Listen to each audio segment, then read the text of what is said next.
Ya, assalamualaikum warahmatullahi wabarakatuh. Ya, sebelumnya alhamdulillahirabbil alamin. Wa bihi nasta'in wa ala umuri dina waddin. Wa ala alihi washabihi ajmain amma ba'du. Yang terhormat Abi Hanif dan Umidah selaku pengasuh pesantren Superkemul Iba Hanifidah, yang terhormat pula beserta jajaran guru, pengurus, staf dan teman-teman yang saya banggakan. Yang terakhir ada keluarga saya yang ada di rumah. Semoga mereka selalu diberikan kesehatan dan semoga mereka selalu dalam lindungan Allah. Dari sini pada malam hari ini saya Najwa Latifah Izzati dari kelas 12 BMA Al-Quran La Roibah Hanifidah. Jadi pada malam hari ini sedang kami presentasikan dari kitab Akhlak Mulia bab terakhir. Ya, jadi bab terakhir ini menjelaskan tentang kezaliman serta keadilan. Nah, yang pertama adalah kezaliman. Apa sih zalim itu? Zalim itu adalah keluar atau melampaui batas dari segi keadilan, dimana baik itu dalam segi kekurangan atau kelebihan batas milik orang lain. Nah, kemudian zalim ini adalah perbuatan maksiat. Banyak, zalim itu banyak artinya. Baik itu dalam misalnya kita berisik, mengganggu orang yang tidur, itu juga termasuk zalim. Kemudian kita tidak menghargai usaha orang lain, itu juga zalim. Nah, kemudian dibagi menjadi dua, ada zalim terhadap diri sendiri, ada pula yang terhadap orang lain. Kalau bisa zalim terhadap diri sendiri itu contoh misalnya tidak taat kepada Allah, tidak beriman, kan apapun yang kita lakukan itu kan pasti balik kepada kita. Ketika kita tidak beriman kepada Allah, ya dosanya balik ke kita dan hukumnya balik ke kita juga. Dan yang kedua ada zalim terhadap orang lain. Zalim terhadap orang lain itu gimana? Ya misalnya contoh mengurangi hak asasi orang. Jadi rakus ya. Nah, kemudian menyakiti tetangga, baik itu dalam hal perkataan, perbuatan, percakapan, ataupun kita melakukan sesuatu yang bikin orang tuh nggak seneng, misalnya bikin orang tuh sakit hati, gitu ya.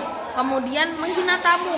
Nah, ketika tamu itu adalah raja ya, istilahnya gitu. Tamu itu adalah raja ketika datang rumah. Jadi kita sebagai tuan rumah menghormati tamu yang ketika datang. Mungkin mereka datang ada sesuatu yang mereka memang butuh datang pada kita.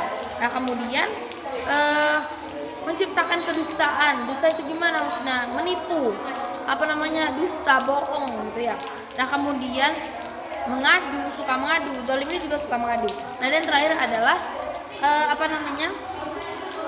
sombong terhadap orang lain, itu juga termasuk zalim. Tidak menghargai usaha orang lain, itu juga termasuk zalim.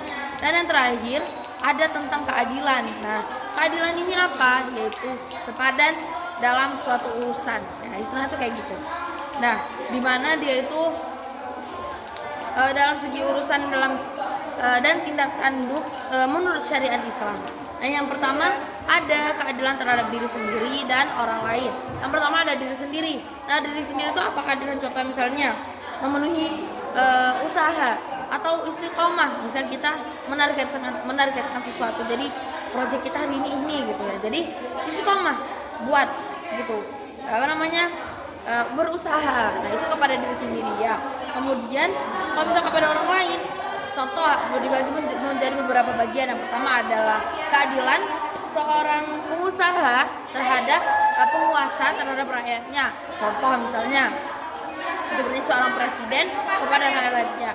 Yang kedua ada keadilan seorang rakyat kepada atasannya. Contoh misalnya seorang murid menghormati gurunya, mendengar gurunya ketika menjelaskan pelajaran, mendengar gurunya ketika menasihati. Nah, itu termasuk dari rakyat, dari yang bawah kepada yang atas. Nah, kemudian kepada sesamanya, baik itu saudara, tetangga, ayah ibu atau siapapun itu. Nah, bersikap tidak sombong, berbaik hati, saling menolong. Habis itu menjauhkan mereka dari sesuatu perbuatan yang buruk. Jadi kalau misalnya mereka melakukan misalnya bolos sekolah, misalnya buat teman bolos sekolah lah, kita ingetin. Mereka nggak mau kerjain tugas, kita ingetin kayak gitu. Nah, itu termasuk keadilan terhadap sesama. Oke, mungkin sekian dari saya. Kurang lebih mohon maaf, kita masih sama-sama belajar. Wabillahi taufiq wal hidayah. Wassalamualaikum warahmatullahi wabarakatuh.